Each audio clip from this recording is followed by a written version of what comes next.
Hello everyone. So in the today's lecture I'm going to discuss the types of armature winding in DC machine.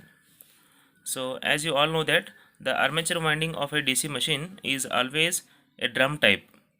So in this arrangement the armature conductors usually in the form of coils. Okay, these coils are placed in each slot around the complete surface of the drum shaped armature core, and the coils are connected in series through the commutator segments in such a way that their EMFs added to each other. Hence, there are two types of armature winding. Visually, the first one is the wave winding and the second one is the lap winding. So let us discuss the how the wave winding will be connected. So in the wave winding arrangement, the armature coils are connected in series through commutator segments in such a way that the armature winding is divided into two parallel paths. This is very important. Two parallel paths irrespective of the number of poles of the machine.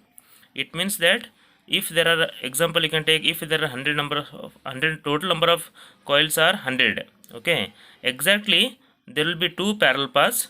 Okay, this is one parallel path, this is another parallel path. In each parallel path, so exactly half of these total conductors will be divided. Example means 100 means here 50 and here 50. Z is the total conductors divided by 2. Z is the total number of conductors divided by 2. So 100 by 2, 50 and 50. So total number of coils will be 100. So like that, irrespective of the number of poles of the machine, because in the machine, in the DC machine, we can use 2 pole, 4 pole, 6 pole, 8 pole, 10 pole, 12 pole, so on. So irrespective of the number of poles used in the machine, simply we are dividing the total number of conductors by 2. Means exactly you are getting only two parallel paths possible in case of wave winding. So hence it is shown that the Z by 2 number of parallel paths.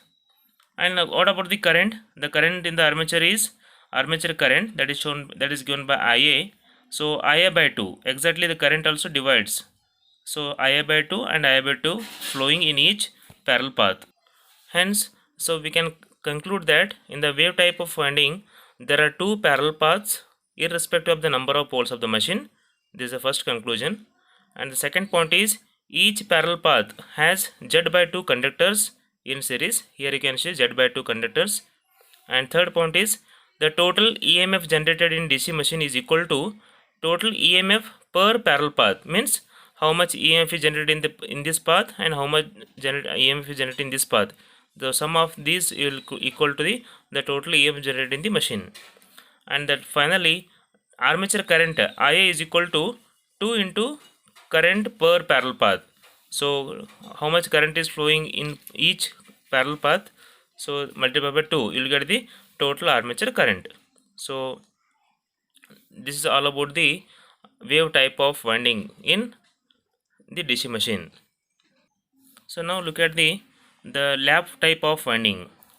So in this case the armature coils are connected in series through commutator segments in such a way that the armature winding is divided into as many parallel paths as the number of poles of the machine.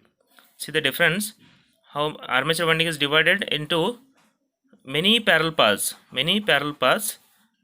How many parallel paths? That is equal to number of poles of the machine. So here you can see in the diagram, so it is shown that the number of parallel paths are equal to how much? That is equal to what? Number of poles of the machine, Z by P. Z is the total number of conductors in the DC in the armature winding. P is the number of poles of the machine. So Z by P. So the total number of parallel paths is equal to what? The number of poles of the machine. So take an example, if 100 coils are there, total coils, that is Z value, and the number of poles used in the machine is 2. Okay, then Z by P is equal to what? 100 by 2. So you'll get 50 number of parallel paths. So 1, 2, 3, 4, so on, 50 number of parallel paths should be used if it is a 2-pole machine and total conductors will be 100.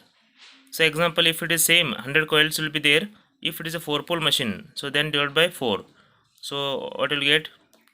So instead of 50 you will get 25. So here 25 number of parallel paths should be connected. So Z by P is equal to 6C again. So as the P increases, then obviously the number of parallel paths also decreases. But remember that how many parallel paths should be you connected means, so that is equal to what? The number of poles of the machine. But in the wave winding, we are not considering the number of poles. Irrespective of the number of poles of the machine, simply we are dividing by 2, 100 by 2, 1000 by 2, so on. So here it is based on the number of poles of the machine. So we can have the arrangement of parallel paths Z by P, number of parallel paths. Okay, and obviously the current flowing through each parallel path will be equal to what? Ia by P. So Ia is the armature current, here is the total armature current. Okay, so armature current will be divided by number of parallel paths. So that is equal to what? P is the number of poles of the machine. Ia by P, so on. So now I conclude that, so in lap type winding there are many parallel paths as equal to the number of poles of the machine. And second point is, each parallel path has Z by P conductors in series, where Z is the total number of conductors and P is the number of poles of the machine. And total EMF generated is equal to EMF per parallel path.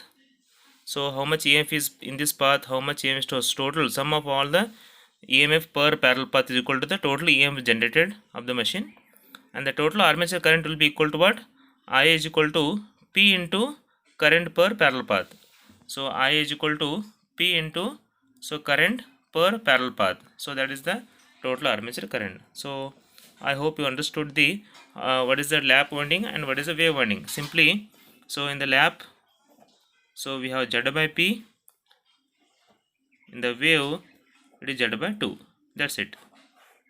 Okay. So in the next lecture, we will discuss the EMF equation of a DC generator. Thank you.